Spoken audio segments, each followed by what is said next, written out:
Imagine a world where every choice you make, your soap, your food, even your toothpaste, isn't really yours at all.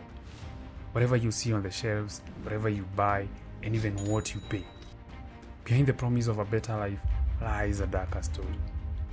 Accusations of price fixing, ruthless control over shelf space, and tactics that quietly push competitors out, narrowing your choices one product at a time. One may ask, how did we get here? How did a single company grow so powerful that our choices are now barely our own? Well, this is it.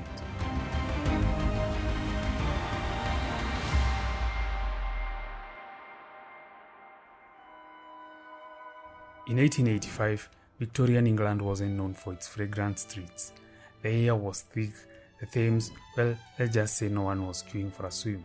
Hygiene in those days was a suggestion rather than a requirement. It was the age of industry, smokestacks and dirt. Enter William Lever, a man with a vision. He wasn't looking to change the world, just clean it up a bit. Lever, along with his brother, founded Lever Brothers and began selling Sunlight soap, a brand that promised to scrub the grime of the industrial age. It was revolutionary, not because soap was new, but because Lever did something that would forever change the industry. He branded it. No longer was soap just a necessity, it became an identity. Sunlight soap was pure, simple, and affordable. But here's the thing about Lever. He wasn't just a soap salesman, he was a marketer, a visionary. He didn't just sell soap, he sold cleanliness, community, and a better way of life. In an era where advertising was still in its infancy, he painted a picture of Sunlight soap being the key to health and happiness. It worked. Sales skyrocketed, and the company expanded rapidly. But success rarely comes without its challenges. Soap business was cutthroat. Lever Brothers were up against the likes of P&G in the US and competition from Germany and France. The soap wars had begun, but William Lever had a secret weapon: innovation. He wasn't satisfied with being the biggest soap manufacturer in England. He wanted more. By the 1920s, Lever Brothers had cleaned up Britain, but Europe was still a mess. On the other side of the English Channel, another company was rising to power: Margarine Union. Yes, margarine, the butter alternative nobody wanted, but everybody needed. You see, Europe was recovering from First World War, and butter supplies were limited. Margarine was cheaper, easier to produce, and in high demand. Margarine Union wasn't flashy, but they had reach. They were in every home, spreading literally across Europe. But they weren't content either. In their boardrooms, just like those of Lever Brothers, were filled with discussions about growth, expansion, and most importantly, survival. Both companies faced the same dilemma: how to expand beyond their core products. However, just as Lever Brothers were figuring out the best move, tragedy struck. William Lever, the visionary who had built the company on soap, dreams, and ambition, passed away in 1925. His death was a seismic shock, not just the company, but the entire industry. Lever had been the heart and soul of the empire, and suddenly, the captain was gone, leaving the ship adrift. The company was already grappling with financial strains, and now without its fearless leader, uncertainty loomed. In the wake of his death, Lever Brothers struggled to regain its footing. Desperation mounted. It was a moment of reckoning, a company teetering on the edge of collapse. It was a heavy burden for the man who inherited Lever's position, Francis Cooper, the new chairman of Lever Brothers. Cooper was no dreamer like Lever. He was a realist, a man of hard facts and numbers. And the numbers weren't looking good. Under his stewardship, Cooper knew that change wasn't just necessary, it was inevitable. Lever had left behind a legacy of vision, but also a trail of financial uncertainty. For Cooper, the challenge was clear: save the company from itself. And in this crisis, Cooper sought salvation through an audacious move: talks with their fiercest competitors, the Margarine Union. This wasn't just about survival, it was about transforming the very foundation of Lever's empire. In 1930, Lever Brothers and Margarine Union decided to join forces, creating Unilever. It wasn't just soap and margarine anymore. This new company had ambitions far beyond cleaning hands and spreading toast. They wanted to dominate the fast-moving consumer goods, or FMCG as we know it. By merging two giants is not easy. You've got different cultures, different products, and different people. The merger had its bumps. At times, it was a delicate balancing act. The soap side didn't want to be overshadowed by the margarine side and vice versa.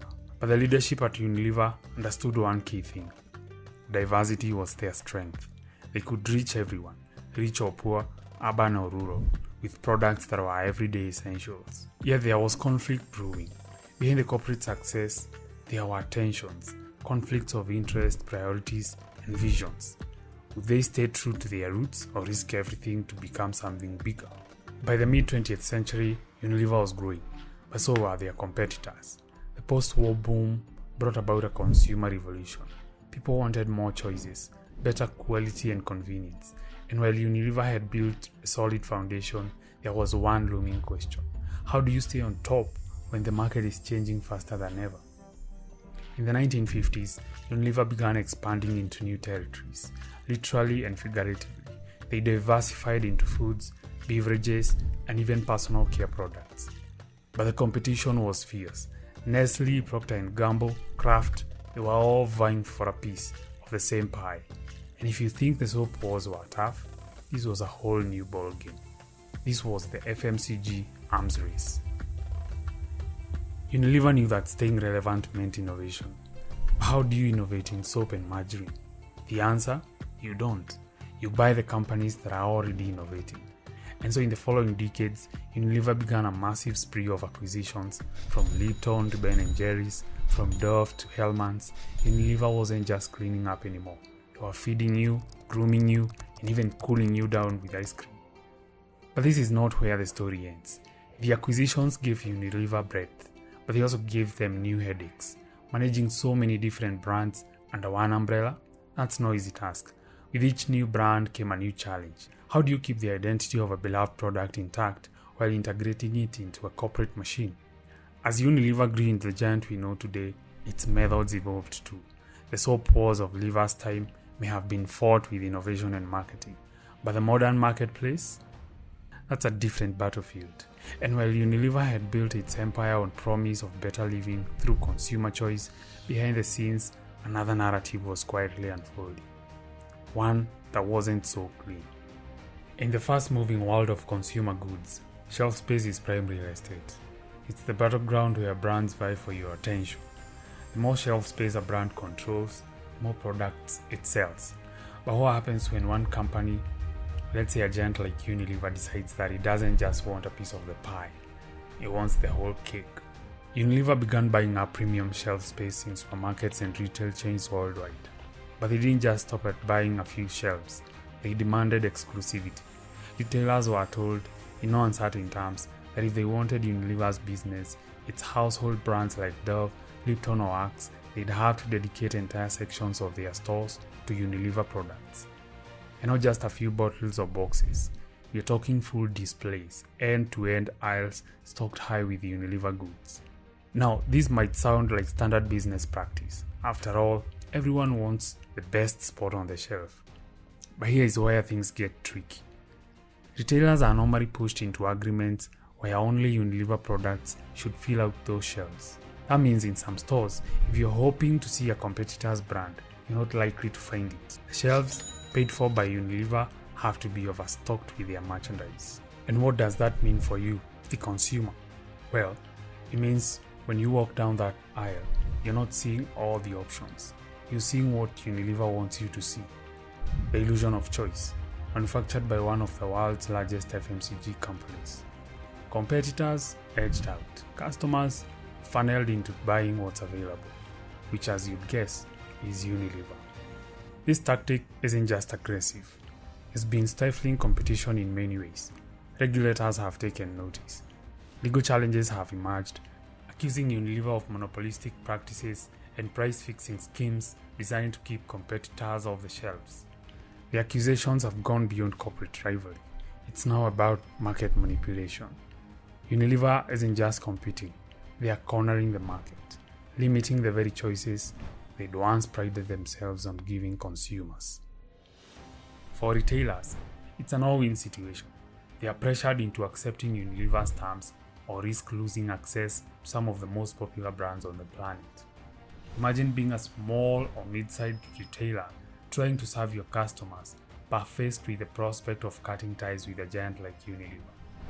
What choice would you have but to cave in? Consumers, meanwhile, are stuck in a game they don't even know they are playing. Fewer options on the shelves mean they are often forced to buy Unilever products, even if they are better or cheaper alternatives, if only they are available. But in many cases, they are not. Unilever has taken the competition out of the equation before customers even step foot in the store. This is not just a tale of a company using its size to stay on top. It's about control. Controlling what you see, what you buy, and ultimately, how much you pay. And while Unilever may claim to offer choice through its hundreds of brands, in reality they are limiting it, controlling the narrative one retail space at a time. So the next time you walk down that aisle and you're faced with a wall of familiar Unilever brands, just remember, it's not an accident that they are all you see. It's by design. A carefully orchestrated strategy to ensure that in the world of fast-moving consumer goods, Unilever always has the upper hand, even if it means leaving you with none. And then of course, there are the environmental and social pressures. The 21st century brought with it new concerns. Climate change, sustainable sourcing, ethical labor practices. These were not just buzzwords, they were demands. And in the boardrooms of Unilever, they had to figure out how to answer them. Would a company built on soap and margarine really lead the charge in sustainability? Under the leadership of Paul Polman, Unilever took a bold step in the 2010s. They didn't just pay lip service to sustainability. They made it a core part of their business model. The Unilever Sustainable Living Plan aimed to decouple growth from environmental impact. It was a risk. Shareholders were skeptical. Was this just corporate greenwashing, or could Unilever really change the way business was done? Well, despite the skepticism, Unilever stuck to their guns. And while they didn't achieve every lofty goal they set, they changed the conversation in FMCG. They proved that even the biggest companies could have a conscience. Today, Unilever is one of the largest FMCG companies in the world, with over 400 brands in its portfolio. But its journey has been anything but smooth. From soap wars to margarine mergers, from boardroom battles to ripping you off, Unilever has shown that to stay relevant, you have to evolve. And the story isn't over yet. The future of Unilever will depend on how it navigates a rapidly changing world. Will they remain a giant? Or will the tides of change wash them away like they've always done with their Sunlight soap?